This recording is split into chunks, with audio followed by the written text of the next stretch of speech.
In this video, I'm going to try to find out how good Bibarel is in Pokemon Diamond, Pearl, and Platinum Nuzlocke. Bidoof is the franchise's special little goofball. I mean, come on, it's not exactly difficult to win the hearts of millions with a face like this. But beyond taking the throne as Gen 4's token HM slave, does our favorite little chunky boy have what it takes to be useful in battle? Well, let's talk about it. As always, we are covering everything from where to catch one, stats, moves, matchups, and more. I'll be coming at this analysis primarily from a hardcore Nuzlocking background, but everything I say should apply to regular Nuzlocks and casual playthroughs as well, unless I say otherwise. And at the end of the video, I'll give Bibarel a letter grade for his overall performance in Pokemon Diamond, Pearl, and Platinum, so be sure to stick around for that. Let's get started.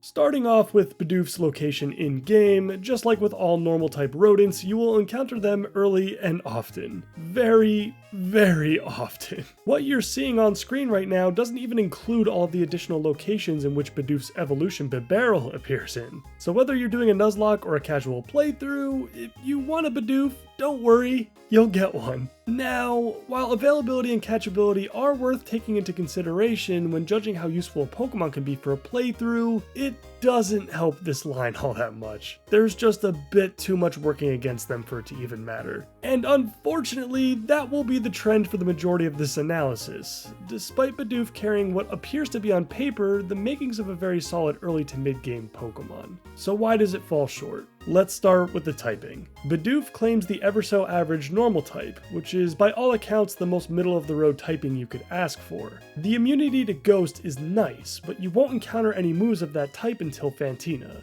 And, well, we'll get into why this line isn't exactly super useful in that gym later. Ironically, the additional water typing acquired by Bibarel actually makes it worse in these games, which you wouldn't suspect from such a historically strong type. It's not a bad type combination at first glance, until you realize that its weaknesses are some of the more prevalent offensive move types that you'll encounter in Sinnoh, which is especially true for the first half of these games, where a Pokemon like Bibarel is supposed to shine the brightest. We'll get into more detail in the matchup section, but just taking Pokemon Platinum for example, the Bidoof line is almost entirely useless against the first 4 gyms. You're not getting much offensively from this typing either, and that's made worse by Bibarel's extremely awkward learn set and move pool options, which, like the matchups, we'll get into in just a minute. Overall, the combination of water and normal may seem like an average typing on paper, sporting more resistances than weaknesses in fact, and even having an immunity. But upon closer inspection, the majority of these resistances will not be useful until after Bibarel starts to fall off, while its weaknesses will be very apparent as you try to progress through the first half of your adventure.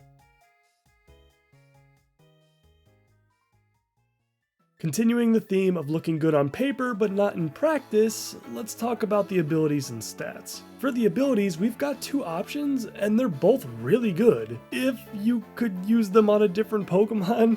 Simple is a potentially game-breaking ability if it could be used by an above-average Pokemon, so I guess it makes sense why they had to give it to Bidoof. Outside of Defense Curl, you've got Amnesia at level 33 and Double Team from the TM pool, and in Platinum you get Curse at least, but that's not coming until you approach the Pokemon League at level 53. Which, let's be honest with ourselves, how many of us are bringing Bibarel to the Pokemon League to set up with Curse and what?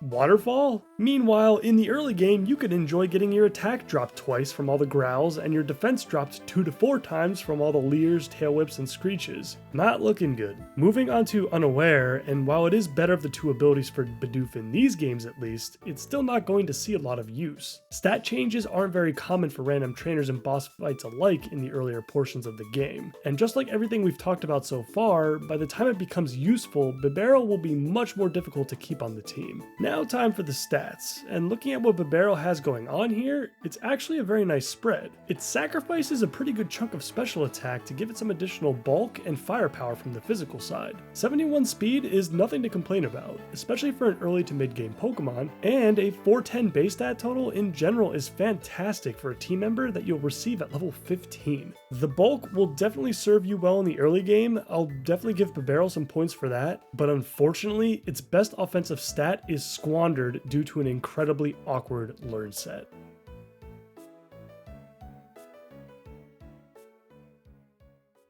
It's not like the actual moves in this learn set are bad, it's the levels in which they are learned that make this so frustrating for the Bidoof enjoyers out there. Your first serviceable move doesn't come until you get Headbutt at level 18, which is still somewhat early enough, but Zigzagoon gets it at level 9. Level 18 is also around the time you start navigating through Eterna Forest as a water Pokemon, pushing through all the grass types up to and including the second gym. Can you pull off some cheese with Rollout? Yeah, of course. But is it reliable? I guess I'll leave that up for you guys to decide. And why do we have to wait until level 28 to get Yawn when other early normal types like Slackoth get it almost immediately? And this is just the normal side. On the water end of things, we've got Water Gun at level 15. Great. That will go super well with our lackluster special attack. But what's more offensive is the fact that we won't see a physical water move unless you use your move tutor shards on Aquatail in Platinum, or wait until you get Waterfall, you know, at the end of the game. And it's not like you get any support from the TM pool either, with every usable option outside of maybe Dig and Pluck being special based. And as good as Pluck is, especially in the early game, I wouldn't waste it on Bibarel when there are several others that could use it better and still be useful as the playthrough progresses.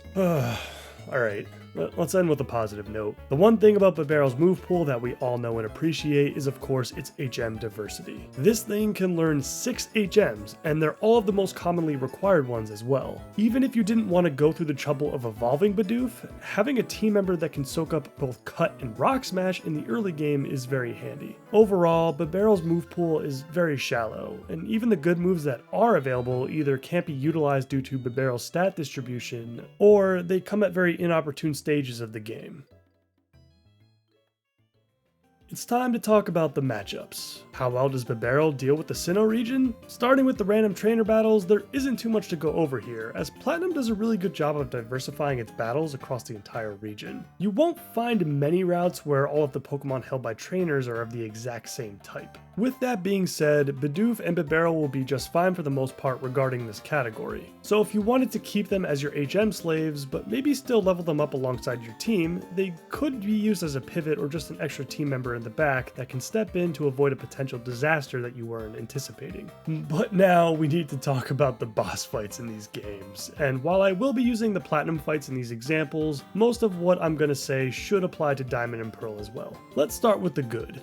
Well, you could utilize Yawn against Wake's Floatzel, I suppose, since you resist most of its attacks, and should have enough bulk to pull it off. Bibarel will stack up well against 2 of Byron's Pokemon, although half of the regional decks will probably stack up well against Byron, so is it really a plus? It's a pretty similar story with the Pokemon League's Bertha and Flint as well. There are many other Surf/Waterfall users out there that will have a much easier time against both, and Flint's Pokemon are not only faster, but quite a few of them also come with electric type attacks. Bibarel's only saving grace in this department may be the Cyrus fights, honestly. The line will stack up well against his flying types if you decide to give your Bibarel Thunderbolt or Ice Beam. You could potentially pull off a superpower against Weavile as well if you set it up correctly, so I guess that's something? Moving on to the bad side of things though, and I'll try to make this quick. The biggest disappointment for me regarding Bidoof and Bibarel are their inability to capitalize on their early power spike. Again, I hate to compare them to the other rodents, but just look at how much more useful Raticate, alright, maybe not this one, Linoon and Lillipup perform in not only the generations they were born in, but in other games they appear in as well.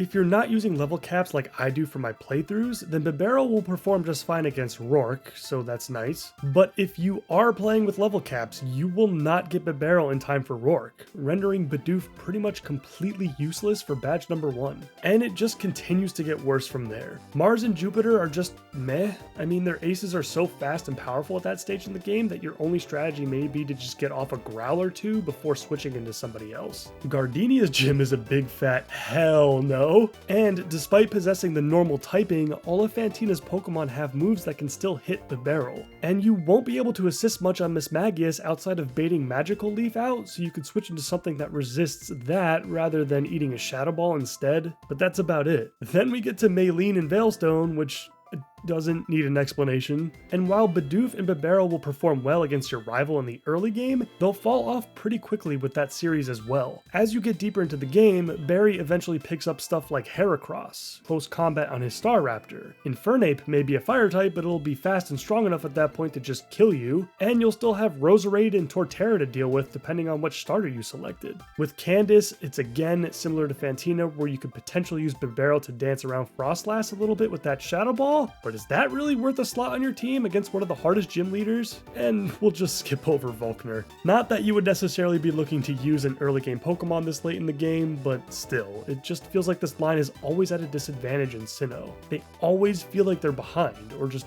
flat out not good enough. Overall, with no special gimmicks or unique coverage options, Bibarel doesn't add anything to your team that another water, or normal type for that matter, couldn't already provide, and more.